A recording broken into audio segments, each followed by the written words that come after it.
More madness. Oh my lord. Yeah, you're not lying though. I'm really ready for that Bush sponsorship. I mean, it's bound to come. Almost every episode. Eventually. Welcome back to another episode of More Madness Podcast. Episode 3. Trey, Trizzle. I don't know if that's a thing. I'm old now and I don't know the lingo, so I'm just saying stuff and trying to be funny. What were we, hang on one second. That's good. Equal parts, man. Yeah. I had more elbow than you. I saw that, and I was gonna let it go. Wasn't gonna be petty. I was gonna let it go and just be okay with it, but wasn't gonna be petty. We're good now. Yeah, but you thought about being petty. I thought about it, but I always think about it. I always consider, like, is this a good time to be petty? Yeah. And then I'm like, most of the time the answer is no, but even sometimes when the answer is no, I'll do it anyway, and I don't know. I prefer to be, like, the nice guy, the good guy, the good cop, bad cop. Sorry, bad cop, good cop.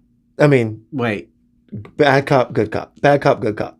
I'm bad cop. I'm douche. You're not douche. Okay, yeah, yeah. we don't know what cop we are, but he's a douche and I'm not. It's been a long fucking weekend. All right, it's been a long weekend. All right, so okay.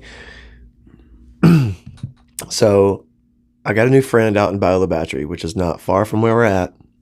And I thought I'd be a wise ass and hang out with this person and come out to Biola Battery and do some hood rat swampy shit, That's all there is to do in Biola Battery. Right. And it's really beautiful if you're into stuff like that. There's some more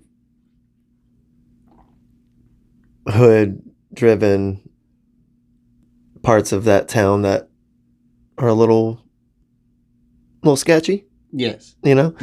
But the other side of it's really pretty. Anyway, so I get in my car, go to Biola Battery to see this new friend of mine, and I realize about halfway through I don't have my phone. And so we came back, looked for my phone, couldn't find it, went all the way back to Biola Battery, looked at 2 different houses, 2 different parking lots, 1 gas station, and a car. Couldn't find it. Go back home, defeated, only to walk in and find that my phone was plugged in behind one of these little shelf ornaments that I have on my counter. So your house to Biola Battery is probably over an hour. Hour and 20 minutes. Hour and 20 minutes. So that's like an hour and 20 minutes there. Yep. Then time searching, and then an hour and 20 minutes back to your house. And you did that how many times? Twice. Well, 3 times if you consider the first, joyous go around. Like, hey, I'm going to Biola Battery. Right. I'm about to go have a good time. Turns out got halfway there and was like, or halfway through my time there and was like, I don't have my phone, and I don't know the last time I had it. Yeah, it sucked. That does suck. But it was a good night. Well, that makes up for it a little bit. In its own right. But you got to do the phone keys wallet check. How do you? I mean, every time I leave the house, phone keys wallet. Every time, obviously I have some other stuff that on show dates and stuff like that. If I have equipment, phone keys wallet is always the first things I check for, and I have phone in this pocket, keys in this pocket, wallet in this pocket, and I always check it.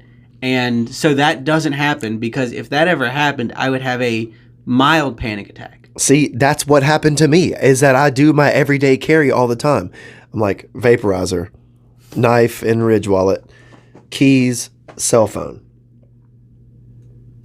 That's it. And I'm about it. And a lot of times I'll wear the same shorts or pants for 2 or 3 days, so I don't even have to worry about taking them out. I just fold them up, put them on the ground. And it's like I pick them up and put them right back on. It's already got everything in it. It's already got everything in it. So I'm super disciplined and a bit of an asshole about the discipline that I run with. And so I couldn't believe I did that. Very disappointed in myself. I'm a little disappointed in you too, but I'm glad you had a good time. And I found the phone. I'm really happy that you found the phone. I'm glad you did. On the fucking phone.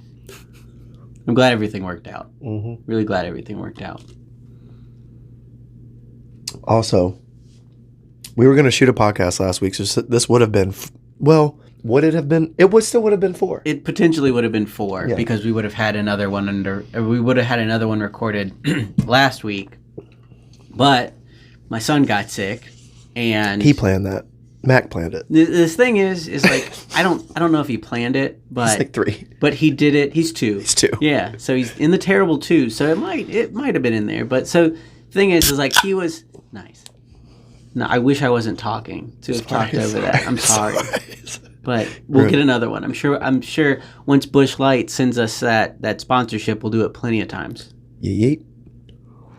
Anyway, he got sick Sunday when we were supposed to record, and he was okay Saturday, and like he was kind of sick. It was just sinuses, allergies. It's that time of year here in the deep south when the pollen just takes over everything and kills people from the inside out. Yep.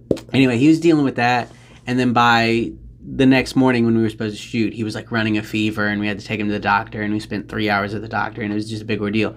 Anyway, so all that time we could have been shooting, we were at the doctor instead, which is, obviously taking care of him. As soon as we got home, he was fine.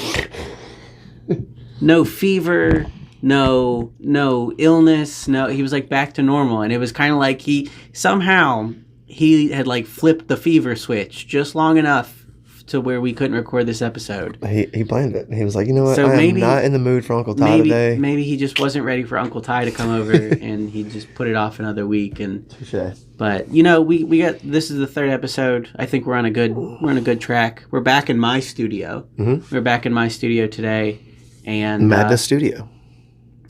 And this is the More Madness podcast, episode 3.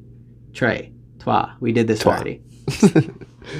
So, before we started the podcast, Jeremy and I were talking about Skrillex and how talented certain people are, and how genuinely I'm looking at things nowadays from a musical perspective, being a creator and like a consumer. Like, people don't get enough credit for what they actually do talent-wise. It's more of an image thing, an aesthetic thing. People, I'm guilty of it. Like, I see something I like, and I try to mirror image that, you know what I mean? Like, I try to do that sometimes. But I say I re-bring this up because I want to talk about your music and what your personal view of the things you create compared to who's getting paid out there to do it. Because I genuinely think sometimes I'm like, man, I want this. I'm hungry for it. I want it. I need it. I want this to be my life. But I'm like a dog with a squirrel. I feel like sometimes I'll catch it and I won't know what to do with it. Yeah, I feel that, yeah. And it's like being a full-time parent and having a career and then doing music on the side. It's like, if I was to flip those roles, would you be able to handle it? Because people who are genuinely talented enough to get that sort of attention, I think having that talent, and it doesn't speak for everybody because there's been people, like as early as like the 90s, like Elliott Smith, like, an emo acoustic artist, like killed himself because he just couldn't deal with his depression. Kurt Cobain. Yeah, some people don't. There's a ton of those. Yeah, unfortunately, there's a ton of those out there. Yeah, but do you think like your music has what it takes to be put up against like Adventure Club and DJ Snake at a festival? And do you think that you could handle like low level amounts of exposure and fame comparable to your talent and not get the imposter syndrome? Oh, the imposter syndrome's already there. Like, that's the thing. Is really? Like I deal with that a lot already. And I'm not even like a big name. Like, that's the thing. It's like, well, around here you are. Not really. This county knows who you are. Not. This lower end of the state knows who you are. If you're talking to someone in your lane and vein of sound, they're like, yeah, I've seen Wormser a few times. Or like, yeah, dude, I've heard of him. I hope so. I mean, I hope my name rings out like that. But like at the same time, there is that imposter syndrome, I think, at any level, like when you start achieving any kind of success. If it's, you think so? Like, do I belong here? Right, exactly. Well, no, and that's the thing is like, I think if you're not experiencing that, then you're just kind of blind to it, and maybe you haven't achieved what you think. Yeah, I don't know. Naivety is great sometimes, right? Yeah, like it's weird because I think that like I said, I'm not a huge name. I'm not a big name or anything like that. But like, I got popping in the local scene a long time ago, and yeah, I couldn't go into downtown Mobile without somebody being like, "Hey, Wormser's here" or whatever. And you're like, I haven't done any. I don't feel like I belonged in with that notoriety, just because like all I was doing is DJing, and I didn't feel like I had achieved everything that I wanted to. And so by that time, people were recognizing me, and I was like, do I deserve this? Do you think your music is good enough to be put up against the things that you desire musically? That's tough, because I'm making stuff now that I'm super proud of, and I think it's worthy of being heard by the masses, but I don't want to compare myself to a Skrillex or to a DJ Snake or to a anybody who. Which is how this got brought up. We were talking about drum talent. Yeah. And then it went. Yeah. No, so, yeah. Skrillex has got amazing drum skills. Skrillex is the greatest. Yeah, and he's great. Yeah, he's amazing, and what he's done on a broken laptop with busted speakers for the first time he won a Grammy. He said that he made the song when he was homeless in a abandoned warehouse on a pirated version of FL with a busted laptop speaker, and like won a Grammy for that. So like, that's pure talent. And you hear that stuff and you think, wow, like I have all this stuff and I can't make anything half as good as him. But then that also goes to the fact of you shouldn't compare yourself, because your journey's different from everybody else's. It is. No compare and despair. Right, do that. Exactly. So I don't want to say that that it couldn't go up against, those main stage acts, but I also don't want to say that I'm as good as them, because experience level, it's just different. Well, like you said earlier, you made a good point earlier, and that it's a very popular point and a very good point. It's excuse me, it's very real life. It's like almost tangible. It's so real. People forget that the day-to-day life for normal middle class, upper middle class, lower class people is typically like dirty hands-on farming, vet teching. We have other there's 8 hours of the day, sometimes 10 and 12 hours of the day, where you and I are working for someone else to make money, while other people can you imagine, like I would take a stab in the dark, because I'm speaking from my own personal experience, that you wouldn't even know, and you as a general term, not just you, all of us would not even know what to fucking do with those 10 hours of musical creation. We would, for a whole week, like if you were like, okay, I'm getting paid to wake up, come in here every day. Whether I create something or not that goes out, I'm making nips at releasing something. Yeah. I wouldn't even know what to do at that time. I remember when Olive got sick and I had to work night shift for a few years and keep her during the day. That's like a musician's best schedule. Like if there was any thought of like my music could not stand up to anything that I wanted to be on stage with, now's the time to sharpen it.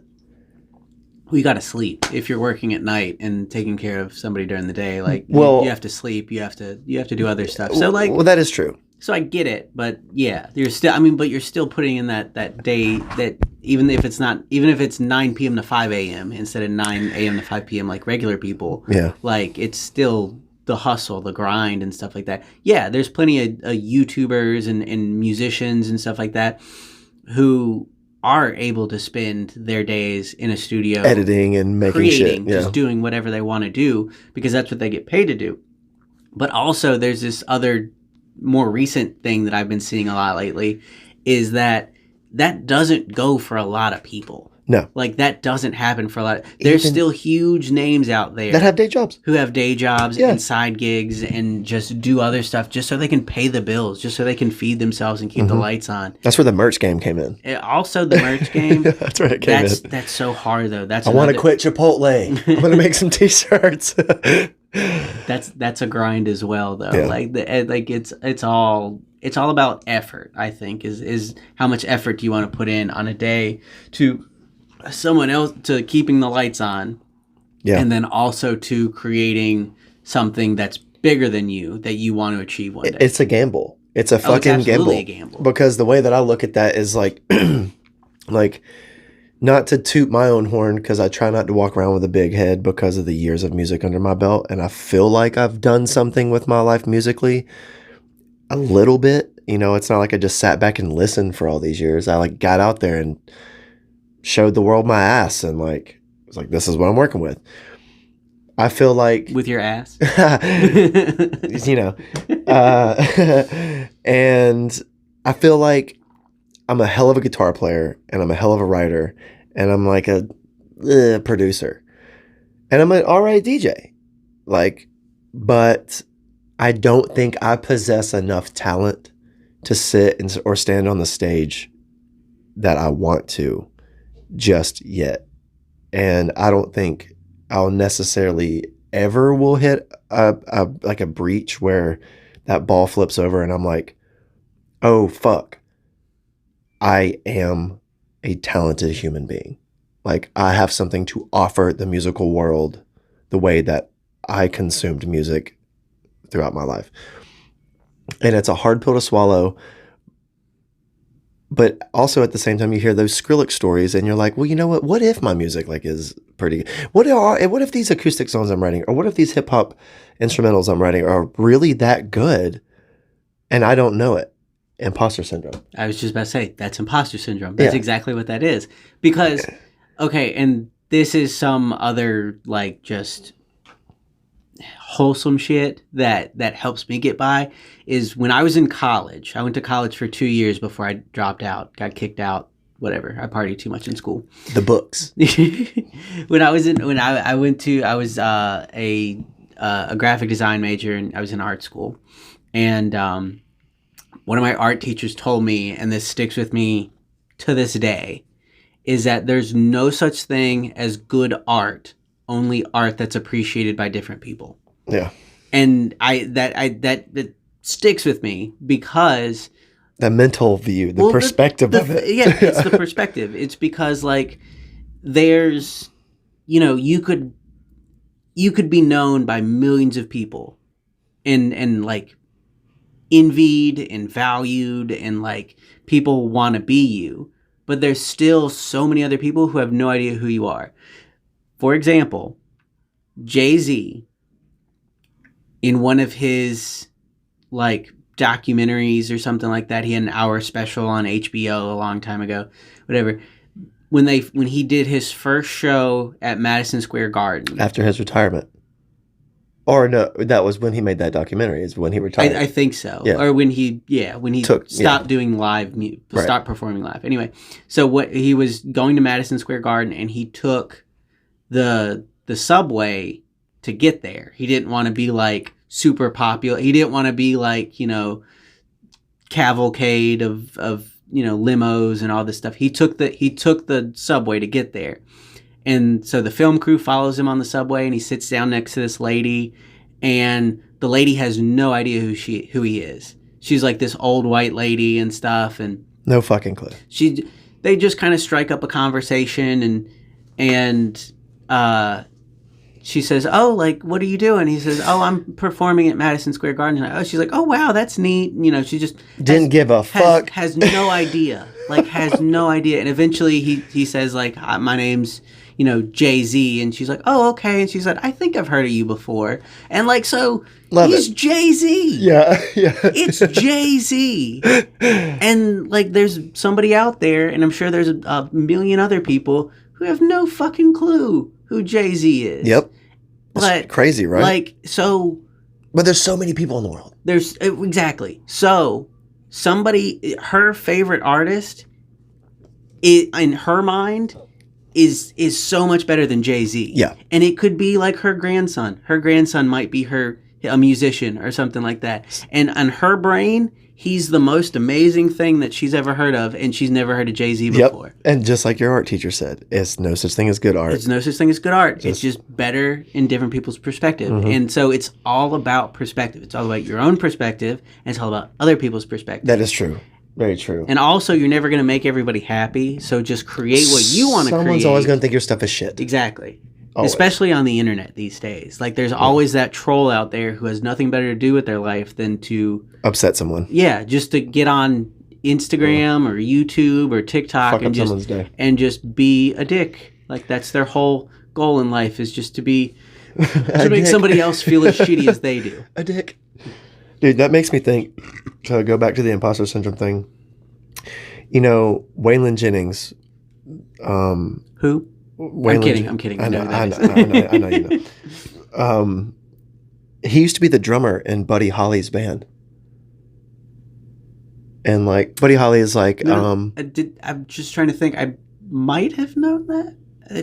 That doesn't sound like new information, but it does at the same time. So I don't. Well, I mean, you gotta think Buddy Holly is like, he came out with like Jerry Lee Lewis, the Elvises, the Johnny Cashes, and all that, and like because of one plane crash, was born a country artist. But if you look at pictures of Waylon while Buddy Holly years, it's like a rocker. He looks like a slick back T-bird, leather cuff, white shirt. And then you look at him before he died and those years before, it's like, do you think other people at that high level experience things like that? Because I've heard Post Malone say something about that, because him in his recent years, he's taken a step away from the 808 and leaned more into string derivatives things. Yeah, he's definitely not as hip hop as he started. I completely agree with that. So, and he said something about that. He was like, I left the hip hop community, and through the public eye anyway, he's like, I always will love hip hop. I always love, you know, like rap music and, you know, like the urban approach to music and culturalistic styles of shit that white people didn't create. That will always be what I love. But he said, like, I felt like I was performing as one person and then walking around backstage as a whole nother person. I say all that to say, the imposter syndrome thing, it's not that I don't, I mean, because like the acoustic songs that I write are things about like the ranch and love and like getting drunk and getting in a fight in a parking lot. But then when I write stuff electronic based, it's more ethereal. It's more universal. It's like there's messages, there's samples of things. You know what I mean? It's like a deeper thing. So I guess it's because I can't decide what's the most important to me aside from just music as the knot and whole that it is versus what's going on around it genre-wise. When I hear people like that, like Post Malone of such popularity, say something like that, and then I think about Waylon playing for Buddy, and then Buddy dies, and then Waylon's this big outlaw. It's like, is there any sort of like truity to anything in the world now? Or has everything grown at the rate that it does to normal people? You know, my thing from punk rock to production to like singer-songwriter stuff,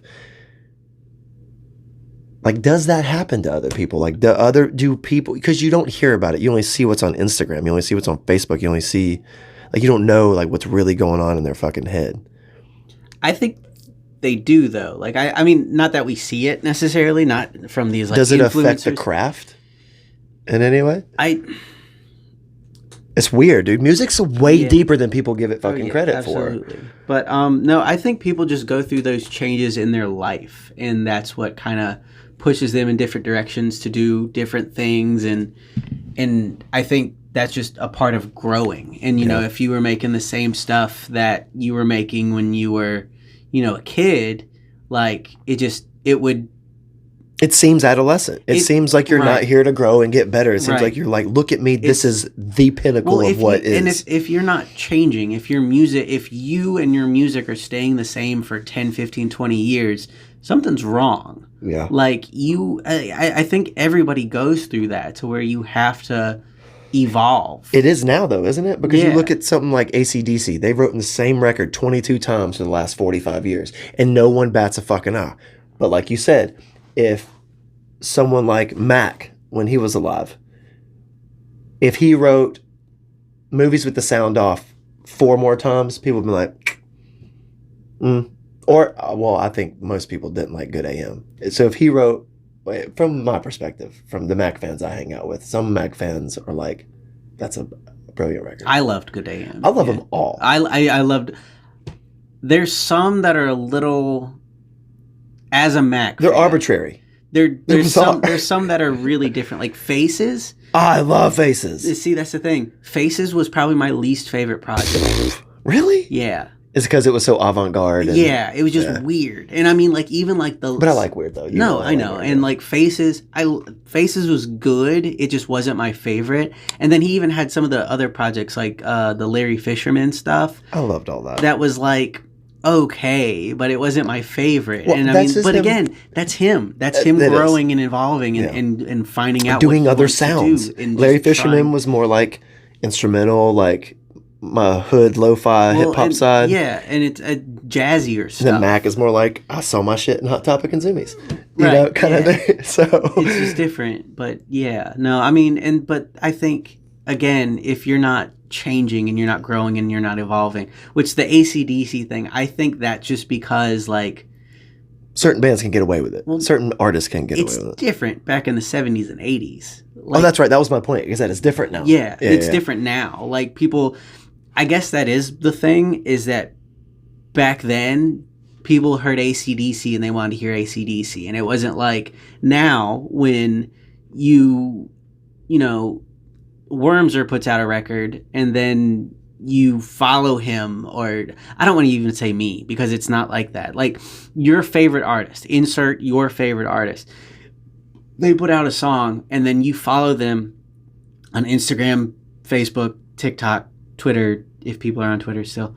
But it's a day-to-day thing. You watch them and follow them and you engage with them every single day. Good point, because where back then you did not. No. Yeah. Back then you got a song from them. You got the J card inside the record. Right. And that's the pictures you got. Exactly. And you got their music, and then you got the album and the inserts, and like those, that was them. And then you got to see them live in concert if you're lucky. I was about to say, that's what you did back then. You wanted a bigger piece of the fucking artist. You didn't go to their handle. You bought a goddamn ticket. Yeah. You got close. Some live. Yeah. You got close. Now it's different because you can literally follow them and watch them every second of the day. And some people are even letting it in more to just, you know, live stream regularly and just do stuff to where people don't even have to play live music anymore. You can just be an artist on the internet, release music, and you could never leave your home and pay your bills. Essentially. You know? That's how, I mean, like that Gavin I was talking about earlier, that's how he was. It wasn't until like people were like, I'm going to add that to my TikTok. That's a dope song. I'm going to share that on Instagram. I'm going to tag him. And he was like, dude, I could buy a Tesla with this. Let me work a little harder, maybe play a show or two. Yeah. You know, and then it's like I'm realizing this as I say this right now in this very moment. Have things restarted? It's like, because vintage years. Sorry if we're all over the place, guys. Okay, like this is come with us on this journey because we're going on at the same time. We're all in this ride together. This is true.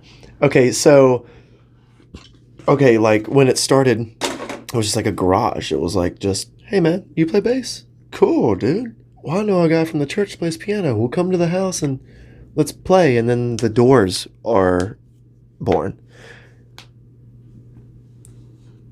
Get a little too drunk one night and have this wild nut hair idea to like, let's go play at the Go-Go. Oh, dude, I don't know. Because it was just like that. It was like we made some sounds that don't sound like shit. Let's go see if people can vibe with it too. Versus now, hey, I'm upset about something. I got a laptop. I'm going to write something. I'm going to put it on the internet. People like it? Oh, shit. That Star is Born. Right there. It's kind of reinventing itself in its own right, but like a new face. It's like where 92 or 93? Born. 91. So I'm going to lump you into this. As 80s babies, basically, we were a part of like a realm where, like we said last podcast, magazines, the little slips inside the magazines, Internet Explorer, like that was like how before social media. Yeah, when the birth of the internet. Yes, or like when you went to buy a CD, that was like the inspiration for you to get in the garage, get your friend Wesley over to your house and create some noise.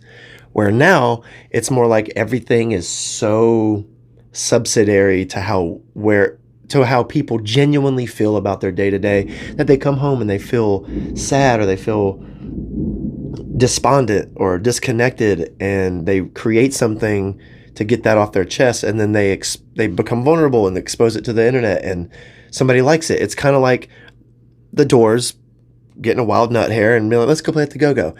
That's now putting it on the internet. Like, playing at the go-go then is comparable to now putting it on the internet. Where it's the same is if people swallow it, if people consume it and like it. It's like not a star is born, but I say that just like an artist is born. Right. It's the imposter. We say all this to say the imposter syndrome. Like, do you claim, like, because I feel like I claim it. I feel like I claim, if I wasn't from Alabama, I wouldn't. But I claim like who I am based off my life experiences and the things that I've put myself through. So my imposter syndrome only goes so far. So when I do put something out, and you probably understand this because you have way more music out than I do by a large margin. When you put something out, you're like, are people going to see this as Wormser? This is like Wormser. This is like, I'm proud. I just did something for all my fans. To me, I feel like every time I write something, it's like, well, I'm going to gain some and I'm going to lose some. So are you thinking about how it's going to be received? Yes, yeah. That's a better way to put it. Like, because that has a lot to do with the imposter syndrome. Because It's like when you see people fuck with you, you're like, okay, I am. But then when you see people kind of like go against your feathers, you're like, fuck. So I did used to think like that when I was trying to put something out and be like, well, are people going to like this, or how's it going to be received? Yeah. Basically, people are going to chew this up the way I want them to. Right, exactly. Yeah. But I've gotten to the point now where I'm like, fuck that. I don't really care what anybody else, and I'm going to put it out because I want to put it out. And because I'm going to make something that I enjoy and put it out into the world. Oh, no. Oh, gosh. Oh, you're talking about a hurricane cast, dark cast maybe today. We might be the dark cast today. We were going to wait and do a dark cast on a hurricane day when the power goes out, but the power might go out today. We were just talking about it and we jinxed ourselves. We're going to clip that. That's going to be the intro right now. Is it? Yeah. Wait, well, how did we do it last? Yeah, right. Dude, that was what I was going to show you. I edited that real well. It was so good, dude. All right, we'll see it. We'll see it on the next episode. We'll see it on the last episode. Yes, you've already seen it. If you're watching this, you've already seen it. Unless you're like a fair weather friend type fan, then fuck you. Go back, press pause, go back, watch it, and then unpause this one and continue. Anyway, back to what I was talking about. No, I just make the music that I want to make and that I want to hear. And it's like, and then I put it out into the world, and if people fuck with it, cool. Like, those are the people who I want those people to enjoy it. Right. If you enjoy it, it's because you're the type of person who will enjoy my content. Right. If you don't, then that's fine. So be it. Move along. Like, go do whatever. Judge at will. Yeah. Yeah. Like, obviously this isn't for you. Like, if it's not relatable, if you don't like it, whatever, it's just not for you. Go find something else that is for you. I'm like a dog that loves everybody when it comes to music. I love so much different music that if I create something more bass driven or more quiet and minimal and string driven, whichever it may be, I love string driven stuff and bass driven stuff so much separately that I think other people are. It's like the dog runs up to another dog and then gets bit, and the nice dog's like, I don't get it. Like, why did he bite me? You know, it's like, that's how I am with my music. I love so much different types of music that whatever I'm feeling, I'll put out. And a lot of it is like, you know, sub discography throughout the years of growth, or like, oh, my buddy Rendon had a recording of what we did in 2009. I'm going to throw that up there, kind of thing. Just a catalog of like things that I like. That's why I get the imposter syndrome sometimes. Like, because I live the life of the things that I sing about. I live the life of the things that I create. So it's really not real life imposter syndrome in the heart. It's all in the mind. You know, it's like, not everybody likes Mike and then Morgan Wallen and then listen to Borgore right after that. that everybody does that. Yeah. I do that.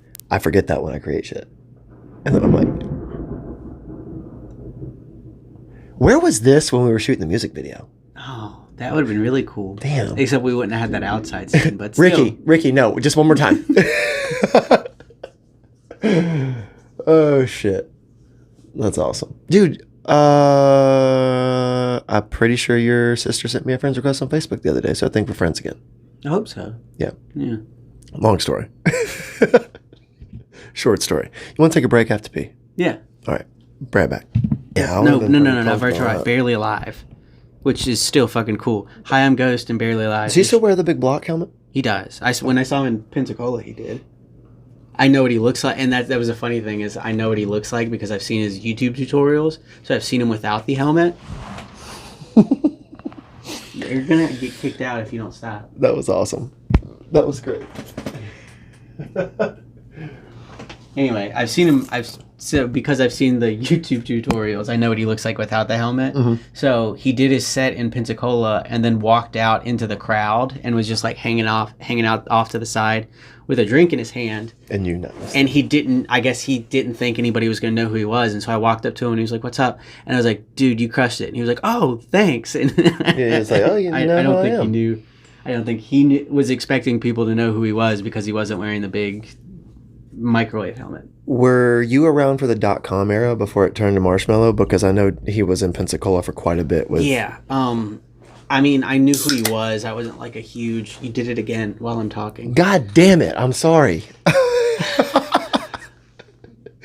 Anyway. Sorry. I knew who .com was. I wasn't like a huge like .com fan or anything like that. Well, he wasn't that big. Well, and that's the thing. It was like I knew who he was. And so whatever. I knew who he was, and then Marshmallow came up, and there was rumors going around that he was .com and blah, blah, blah, and all this other stuff. Your cat's drinking Is she playing with the can? No, she was licking it. Well, I hope she didn't start puking everywhere. That would be just getting... Hey, quit. Quit. Stop it. Quit. A drunk pussycat. Anyway, well, yeah, I wasn't around for that. That was before my time in the DJ world. Mm-hmm. Yeah, we have a cat in here right now. My cat. I can't pick her up or she'll freak out. But she's in here. It's thundering outside, and she's scared. So she ain't having that shit. She's in here. Not today, cuz. I'm gonna be scared if we have to end up doing a Darkcast, impromptu Darkcast, because the power goes out. Well, everything is charged up, and it's all hooked to. So we're good. The power can go out and turn on that cell phone light. I'll turn mine on. You turn on yours. Flashlights. Sure, yeah. Okay. Oh, shit, dude. Anyway, so .com was before your time. Yeah, .com was before my time. And I was thinking about that the other day because a memory came up on my Facebook of a show that I had intentions on going to. I think it was like 20. I started producing my own music and taking a stab at DJing in 2015. Tail into 2014. I remember shopping in Blonde John's and Colton was running the counter and he was playing some Drezzo. And Drezzo still to this day is one of my favorite house artists ever because like I always said, if there's metal house, it's him. Oh, like, yeah. You know, it's like that image, it's that sound, that like minimalism, clipping bass noise that he's got. It's weird. It's like whatever. I don't know. And I asked him who it was, and that's how that all started. I would talk to him about production, and he would give me like very poor. She might have to go. She just unplugged. No, I don't think she unplugged anything, but she's about to. A goober cat. And they kind of gave me like bootleg versions of like Ableton and shit like that, and which is really cool about helping me get on my feet, and then booked me a few times. But I was going after that happened, and I like got that wheel going. I was like, I need to go to an EDM show. I need to go to an electronic based show, like a showcase of some sort. And my first one was supposed to be a .com show.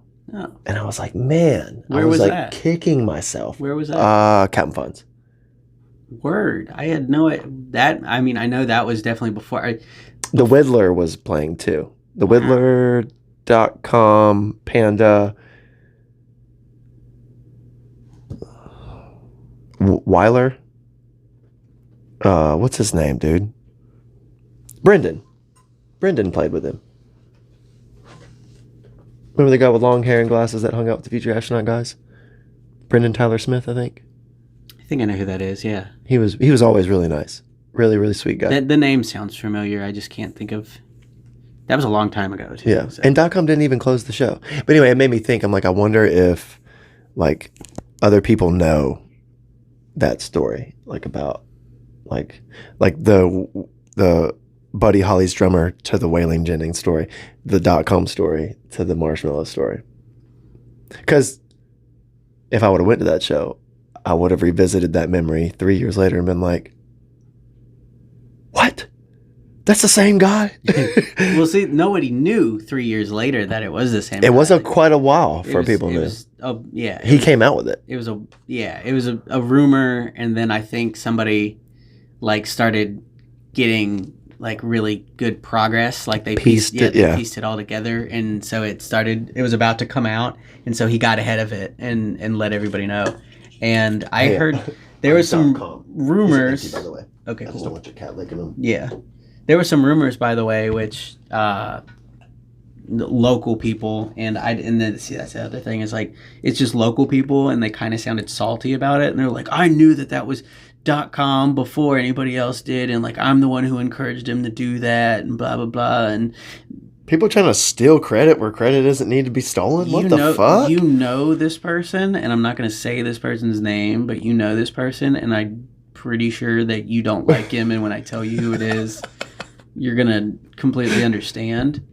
But yeah, like trying taking credit for like I gave him that idea, and he's only doing that because .com wasn't going where he wanted it to, and where's my residuals? Yeah, basically trying to take responsibility for .com becoming Marshmallow, and from just giving, I don't know, I don't even know the full story, but it's just that's silly bullshit, and yeah, silly.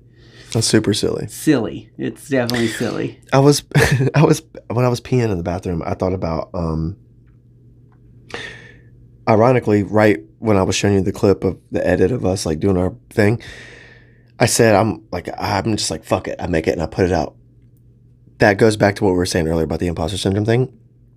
I think my tenacity towards being proud of the Sonics that I've made makes me ignore the imposter syndrome, or like does this fit my repertoire, or will this be consumed the right way, so on and so forth. Because I'm like that, where you have more of a recognizable lane due to the lack of imposter syndrome, because you are patient with your shit. Like you were like, everything I release, excuse me, is with intent. Where I'm like, this sounds good, fuck it, put it up.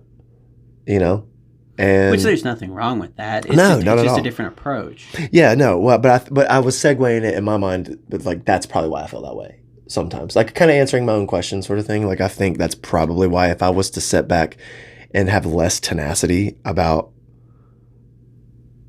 my releases and just be more professional, if you will. I'll say that with respect to myself. Not that I'm not professional, but I try to act professional. I try to carry myself in such a right. But, like I think I would have a lot more hold on emotions like that as an artist and as someone who like walks around feeling like, hey, I'm a creator of sound. If I would just slow the fuck down and just be like, hey man, cool off. Like listen to it for a few days before you release it. Notice that the hi-hats are a little muddy. I think the imposter syndrome comes from, and this was my experience with imposter syndrome, and still is my experience with imposter syndrome, is that you don't feel like it's work. You create something Pure joy. Obviously you're creating something because you enjoy doing it, which that's the purpose of creating, is to create stuff that you enjoy. But you're creating something and you don't feel like it's work. Just drinking your beer again. Just drinking my damn beer. Alcoholic. God damn, BB. Cat. Anyway. What's the matter with you? You're creating something, and you're enjoying creating what you're creating, and it doesn't feel like it's a job. So then when people praise you for it, you're like, I didn't do anything. You're like, I just had fun with this, and I just made something that I enjoy, and this doesn't feel like work. So like, why are you giving me praise for something that I enjoyed doing? And yeah, that's a good way to look at it too. So that is some good perspective. That's part of the imposter syndrome is it doesn't feel like you actually worked for it, and that people are giving you credit for something you worked on, even though it doesn't feel like you worked for it. But then also, even if you did put in a lot of effort into something, if you see these other people who are just like doing stuff and that you might see as better, and you're like, well, they deserve more praise. And then you compare. And then you start comparing. Compare and despair. My grandmother told me that, and that's crazy because she's on social media, but like a grandmother, not like we are. She told me that one time. She goes, Tyler, you gotta stop comparing your life to things that you see online. She's like, I know you're pretty disciplined about the time you spend online because you're always teaching yourself about how to make guitar sound better, or how to catch a bigger and badder fish, or like you educate yourself, but you have a knack for shitting on your own. I'm not quoting her, but I could definitely see your grandma being like, hey, shut the fuck up and quit shitting on yourself, you stupid piece of shit. Dumb motherfucker. So she told me, she was like, you have most people's view of the world singularly, not even creatively, is based off them looking at the world that they're walking on as like their own God. Like they're looking down at the world, at themselves, like this is what I look like.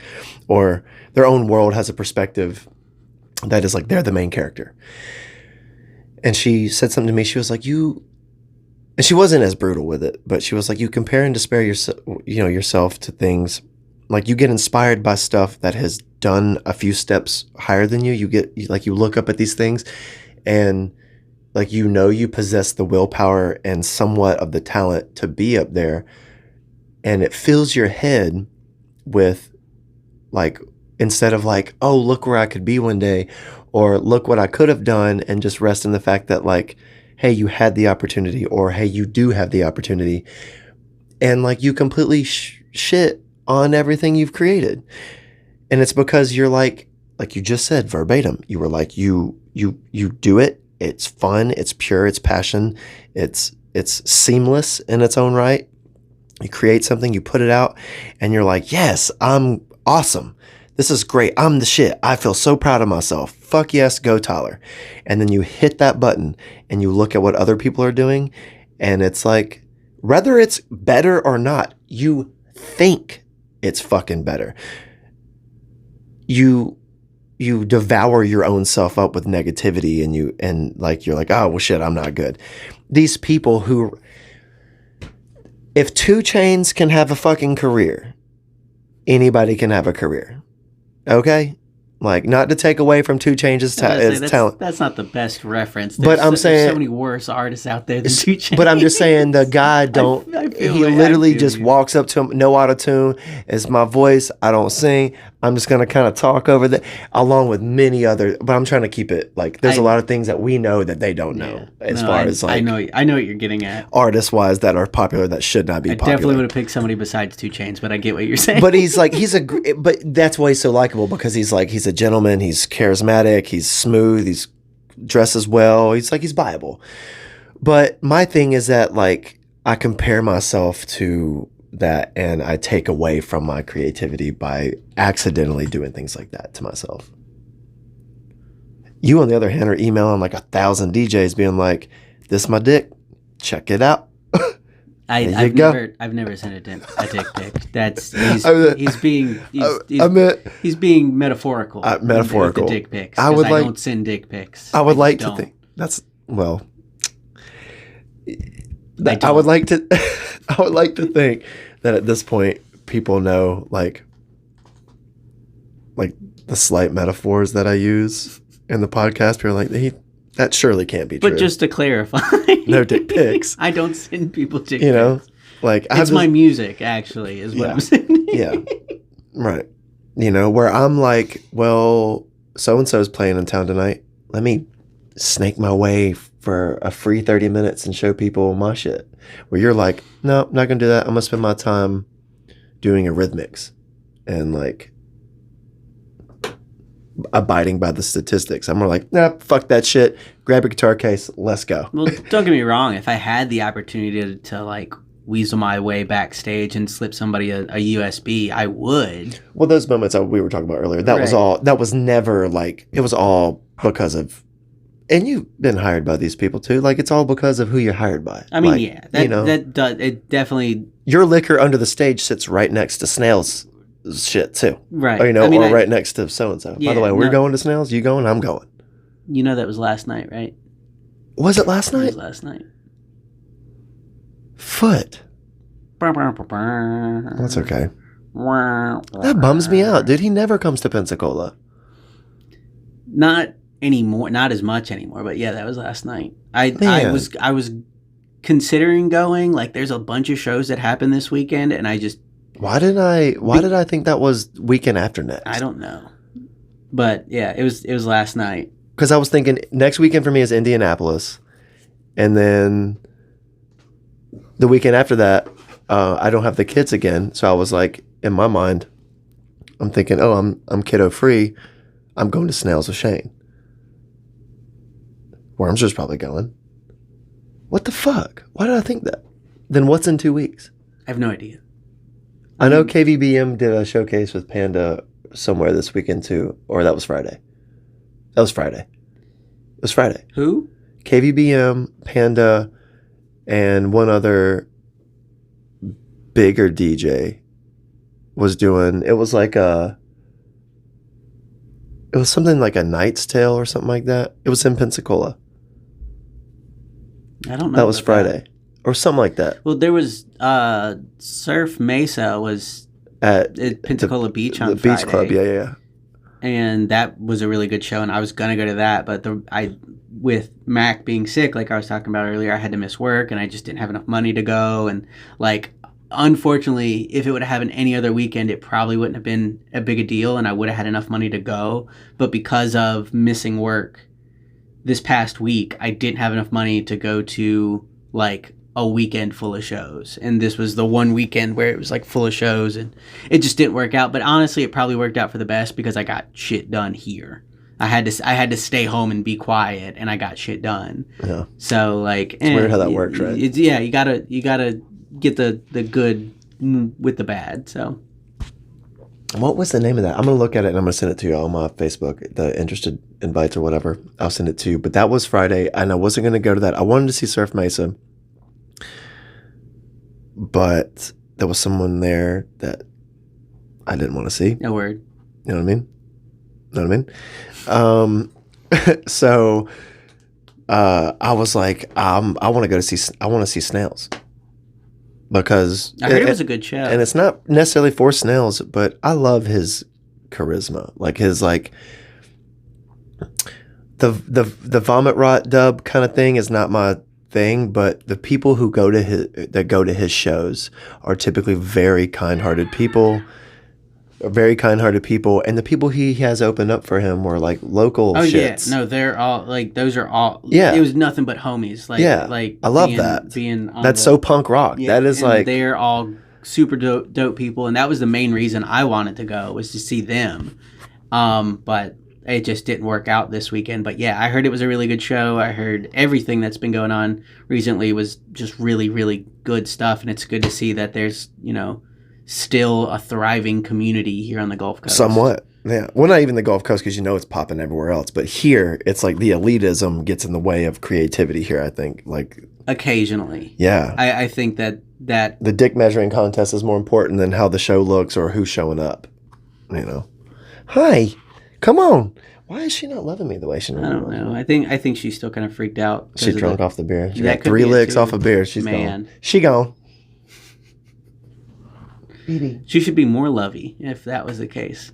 Hey, that may get us canceled right before we even get started. I'm not going to say that out loud. was gonna make a. I have an idea of what you were gonna say, and yeah. Yep. Cut this part. Yep. By the way, we gotta do a new clip video like we did last time, where I just walked in. Granted, the setting is well with Chelsea, because she's got to be a part of it, or maybe not, but she was part of the last one. I'm thinking I'll leave, I'll walk out, and then you guys would just act like you didn't know I was here and be like, "What are you doing?" Be like, "Shut up, podcast." Like, what? Like, yeah, dude. I'll upload it. I'll see you next week. Later. And like what the fuck? Because last time it was more like, how did you get in? Yeah, how did you get in? Do you have a key? Yeah. Sure. Yeah, sure. What are you doing? Yep. Yeah, I just shot a podcast. What do you mean you shot a podcast? Yeah, dude, I was in there for a few hours. Yeah. Oh, shit, man. Good times. Yo, dude. Bio the battery, though. That's a long drive for you.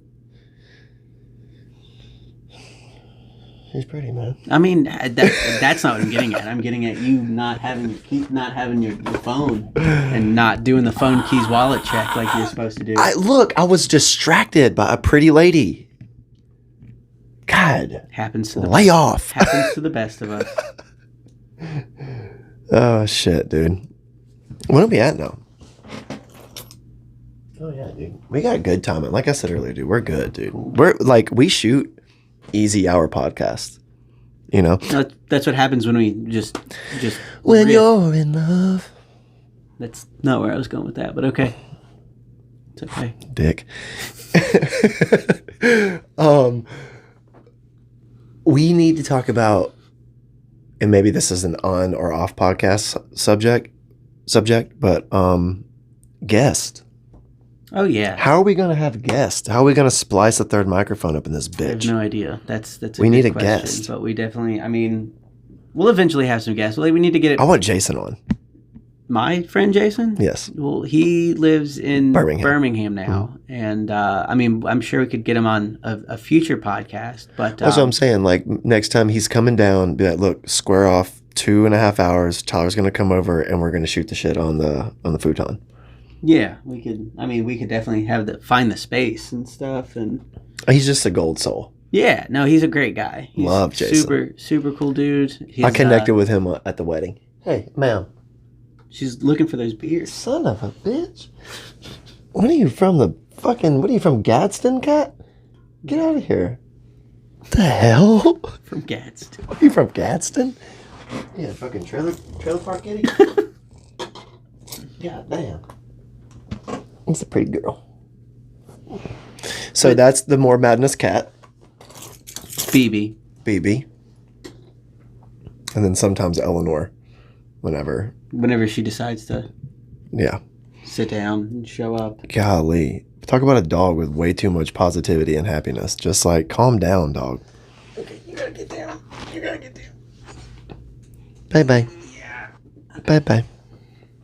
That was dangerous. There's too much stuff up there. Yeah. Dude, this whole time there's been a little tray right here. I could have just been sitting this right here.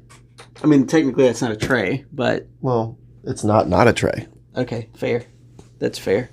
It's a drawer with stuff in it. I just wanted to keep the... You have the nosiest cat. Look at her go, dude. Look at her go. She's going to get it. Well, most cats are nosy. I'm pretty sure there's a thing about cats and curiosity. Yep, curiosity killed the cat. So, next time I'm here, do you want to do the next podcast here, or do you want to do it at my place? I guess it depends on when we do it. I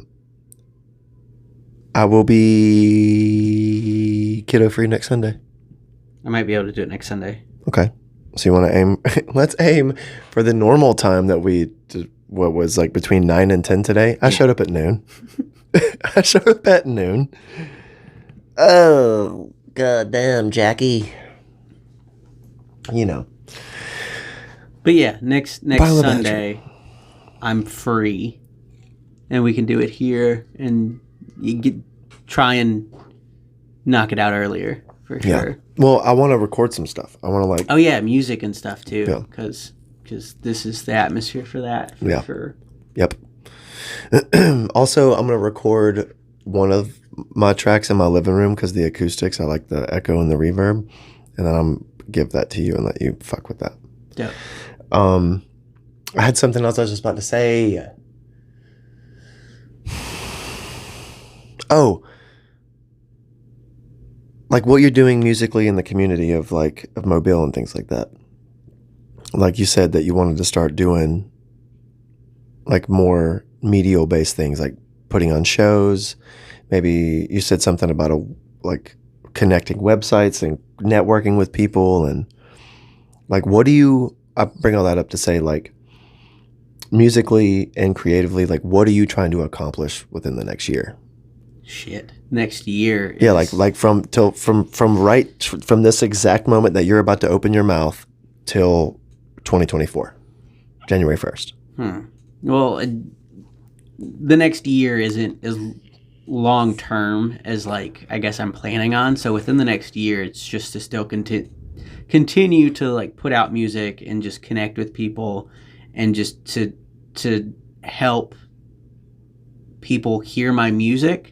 I guess just to try and get my music out there for more people to hear, and just help build the local scene, I guess, by doing shows. We're putting on more shows soon. Yeah, that's in the works right now.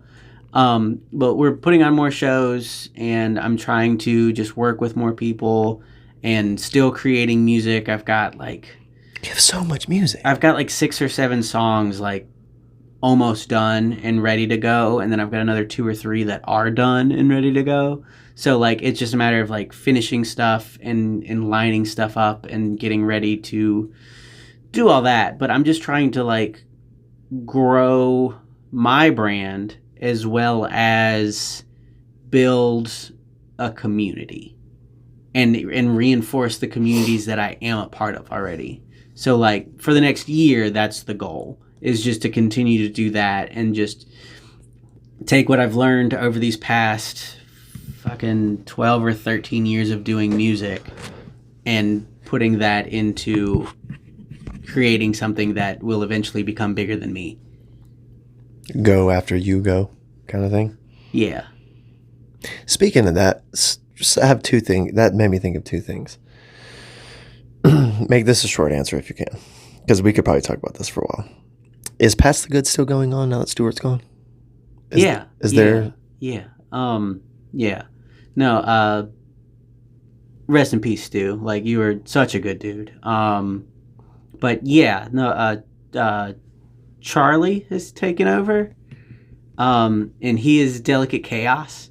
He's kind of in charge of... No way. I didn't know they crossed threads. Yeah. They crossed streams one time? I didn't know that. He was kind of Stu's like right-hand man. Go-to for a DJ. while. Yeah. Yeah, I mean, they were just... Yeah, they were doing a lot of work together, and... It's such a cool name, too. Yeah. Delicate Chaos. And he's more of an album name, if I may say so, but I'm saying that's a cool name. He's such a cool dude. Is he? I've never met him. No, he's a great guy. He's super cool.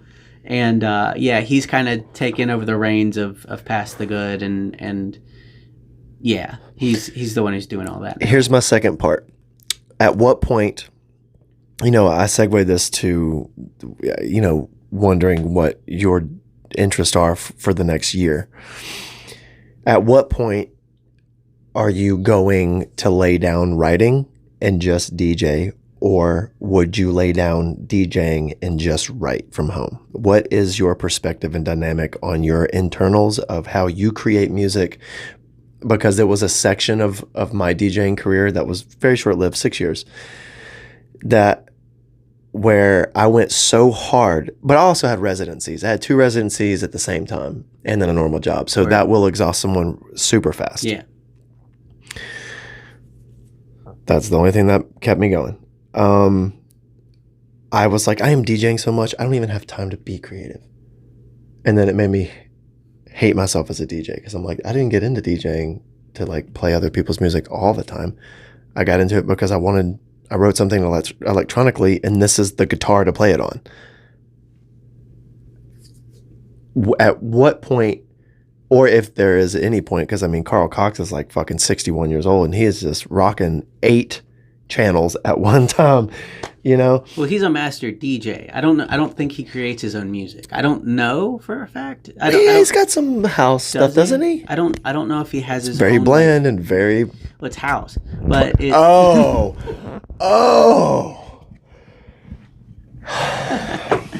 I don't know. Take it I might easy, be wrong. sir. I could be wrong. I don't think Carl Cox has his own productions, but if he does, Cascade, please walk in here. Everybody, please welcome Cascade.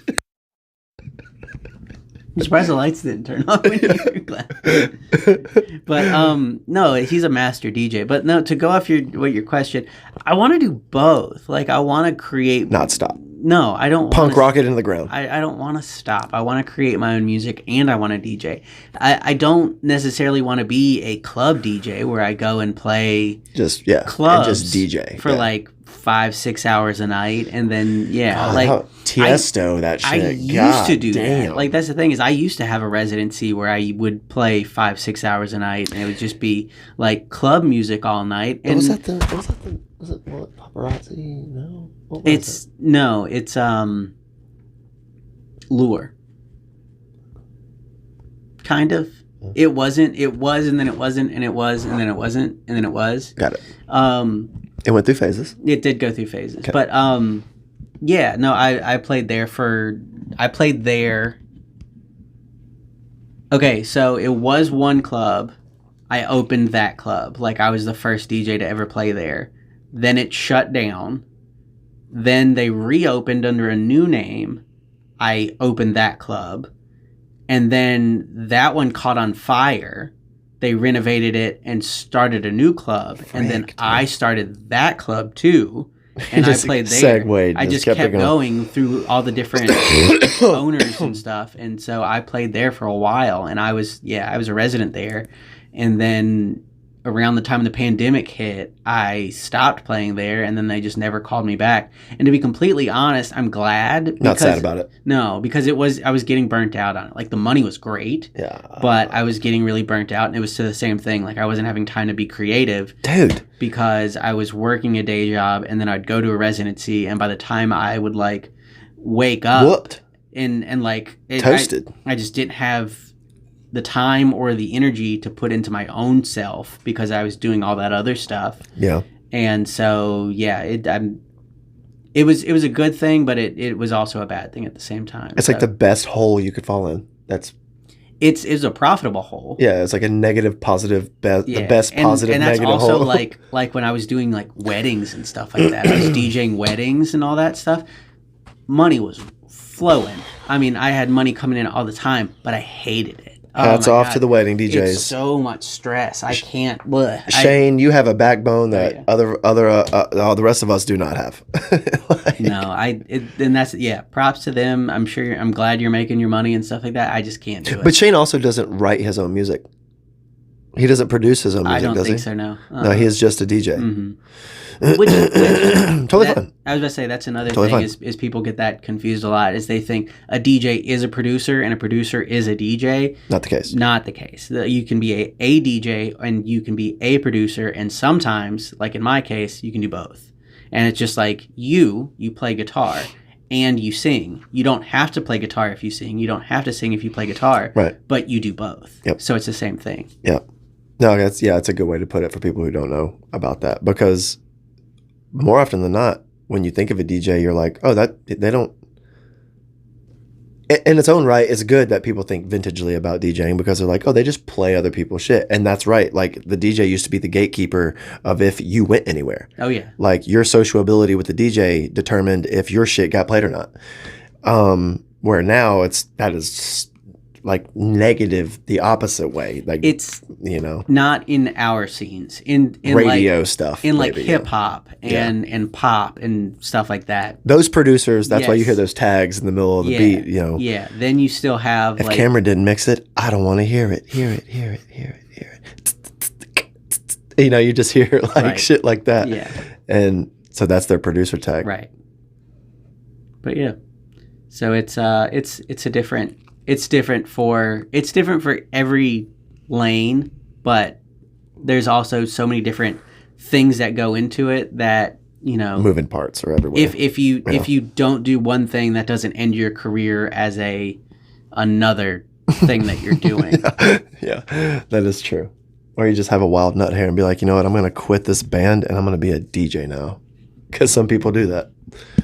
Yeah, I did that. I literally did that. Skrillex did that. That's what I was thinking. But, you know, dude, I like how when people ask me, like, no, I can't Sunday or Saturday. I got a podcast to go shoot. And they're like, oh, what do you guys talk about? I'm like, oh, we're just open format. Dash of music, dash of love, dash of relationship, dash of terror and awful story. Listen to what happened to me this last week. Life. Open format. Open life format. But the last 2 episodes have been mostly all music. Mostly music, because that's what consumes a majority of our life. That's true. All right, so I'm good to wrap this up because I have to pee again and I have to get on the road. Okay, yeah, for sure. So episode 3 in the books. Like and subscribe. Share and show your friends. If you don't want to, fine. No big deal. We still love you anyway. I don't know. Yeah. Like and subscribe. And until next time. Till next time. More madness.